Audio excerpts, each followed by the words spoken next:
मैं शाहज़ कुछ ये वीडियो आपके लिए बहुत ज़्यादा इंपॉर्टेंट है। देखिए दोस्तों, आज हमें दुनिया में पैसा याद है, आज हमें दुनिया में अपने दोस्तों के साथ मस्ती करना याद है, आज हमें दुनिया में ब्रांडेड सूट पहनना याद है। और हमारे कॉन्सेप्ट बन गया कि अगर हम किसी पार्टी में जाएंगे और ब्रांडेड सूट नहीं पहनेंगे तो लोग हमें इज्जत नहीं देंगे, लोग हमें वैल्यू नहीं देंगे। ये हमें याद है।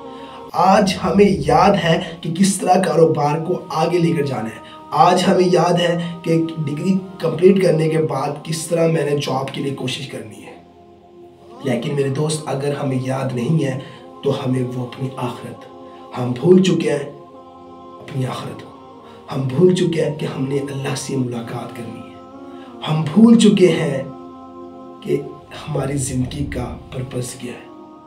हम भूल चुके हैं कि हमारा असल फ़ायदेमंद इस दुनिया में काम कौन सा है।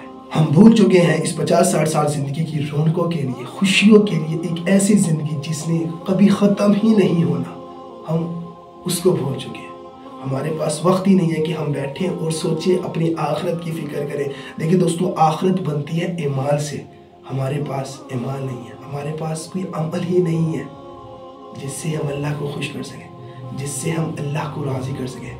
हम दोस्तों की महफिलों में बड़ी गपशप करते हैं, दुनिया जहाँ की बातें कर लेंगे, लेकिन कभी भी अल्लाह और उसके रसूल सल्लल्लाहु अलैहि वसल्लम का हम जिक्र नहीं करेंगे। मेरे अल्लाह ने फरमाया कि जो लोगों की महफिलों में, जो अपने दोस्तों की महफिलों में मेरा और मेरे महबूब का जिक्र करेगा, मैं उसकी इज़्ज़त उसके दोस्तों में पैदा कर दूँगा। और एक ऐसी इज़्ज़त जिसने कभी ख़त्म ही नहीं होना।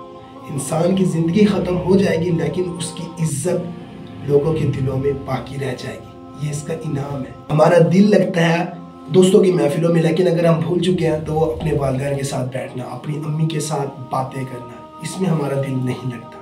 दोस्तों याद रखना, जो अल्लाह पाक को भूल गया, अल्लाह पाक कुरान पाक में फरमाती हैं, लम यबालिल्लाहि फी अय्यि औदियति दुनिया हलक, कि मुझे भी कोई परवाह नहीं है कि वो इंसान जिस वादी में जाए और मर जाए, और वो इंसान बहुत बड़े घाटे में, बहुत बड़े नुकसान में है जिसे अल्लाह भुला दे। तो मेरे दोस्तों, हमारी फर्स्ट प्रायोरिटी हमारी आखिरत की फ़िक्र होनी चाहिए कि हमने अपनी आखिरत बनानी है। और जो इस कोशिश में लग जाता है, अल्लाह उसके लिए दुनिया की सारी प्रॉब्लम, दुनिया की सारी परेशानी ख़त्म फरमा देता है। क्योंकि जो अल्लाह के काम में लग गया, अल्लाह उसके काम खुद बनाता है और गैब से उसकी इमदाद करता है। तो मेरे दोस्तों, हमारी आखिरत हमारे अच्छे अमाल से बनेगी, वो अमाल जो हमें अल्लाह के नबी अकरम सल्लल्लाहु अलैहि वसल्लम ने हमें बयान फरमा दी।